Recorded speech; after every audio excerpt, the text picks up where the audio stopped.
Well, let's talk about this Cutlass, because this thing has been a slight pain in my butt.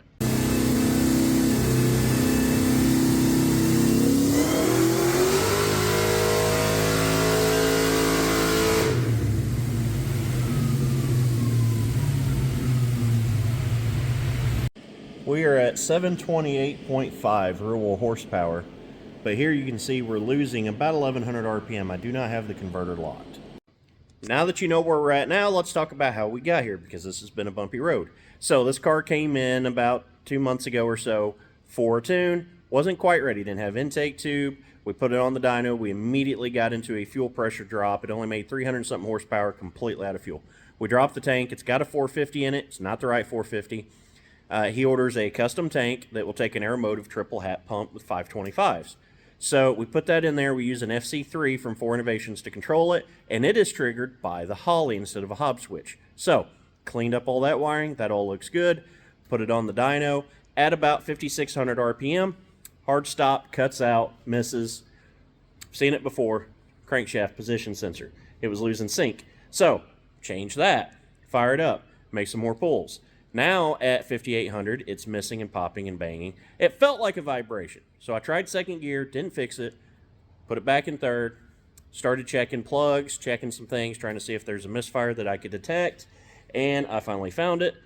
Right here, it had burned through this wire on number 3. It's really close, as evident by the fact that they tried to clearance it. Now, of the misfire, and then we started making power. So I switched it to E85 when it was missing, just to make sure we give it some safety. Then I put timing to it. You see, we made 728. That little puff of smoke it pushed the dipstick out, because this is the only breather that it's got. 8A in line, 6A in here, up to the snout of the blower. Simply not sufficient. But we also have another problem that's a much bigger problem. It blew out the temperature pressure sensor, or the coolant temperature sensor.